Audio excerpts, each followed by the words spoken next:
ভরা বর্ষায় মৎস্যজীবীর পাতা আটলে বন্দি বিষধর কেউটে। খাবারের সন্ধানে লোকালয়ে ঢুকে পড়ে মাছ ধরা আটলে বন্দি বিশাল আকৃতির কেউটে সাপ। উত্তর 24 পরগনা জেলার বসিরহাট মহকুমার সুন্দরবনের সন্দেশখালী 1 নম্বর ব্লকের কালীনগর গ্রাম পঞ্চায়েতের ঘোষপুর এলাকায় মৎস্যজীবী অমিত মণ্ডলের মাছ ধরা আটলে ধরা পড়ে প্রায় 6 থেকে 7 ফুটের কেউটে সাপ। সেই দেখে মাছের আটল না তুলে সেখান থেকে গ্রামবাসীদের খবর দেয় ওই মৎস্যজীবী। ঘটনাস্থলে গ্রামবাসী ছুটে এসে দেখার পর তাদের চক্ষু চড়ক গাছ এই বিশাল আকারের কেউটে সাপ দেখে। এরপর একে একে সাপটিকে দেখার জন্য ভিড় জমায় গ্রামের বহু মানুষ। গ্রামবাসীরা যোগাযোগ করে মিনাখা বন দপ্তরের কর্মীদের সঙ্গে। আটল থেকে ওই বিষধর সাপটিকে উদ্ধার করে নিয়ে যায়।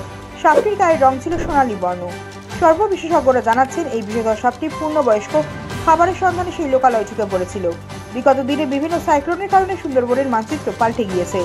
তার উপরে লাগাতার বর্ষণের ফলে জঙ্গলের মধ্যে জল ঢুকে প্লাবিত হয়ে গেছে। একদিকে নষ্ট হয়েছে বন্যপ্রাণীদের বাসস্থান, অন্যদিকে ক্ষতিগ্রস্ত হয়েছে তাদের খাবার।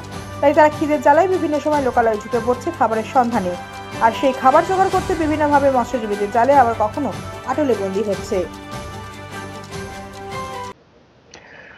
সন্দেশখালী 1 নম্বর ব্লকের কালীনগর অঞ্চলের অধীন ঘোষপুর গ্রামে। আমার নাম অমিত দাস, আমার বাড়ি ঘোষপুরে।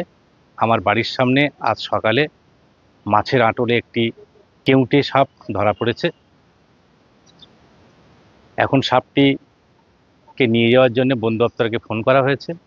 বন দপ্তরের লোকজন আসছে, এসে সাপটিকে ওরা বন দপ্তরের আন্ডারে নিয়ে যাবে। এবং সকলের কাছেই আমার অনুরোধ, এই প্রত্যন্ত সুন্দরবনে এখন এই সময় প্রচুর বিষাক্ত সাপ ধরা পড়ে। আপনারা সাপগুলোকে না মেরে বন দপ্তরের কাছে খবর দেবেন, ওরা সেই সাপগুলোকে নিয়ে যাবে।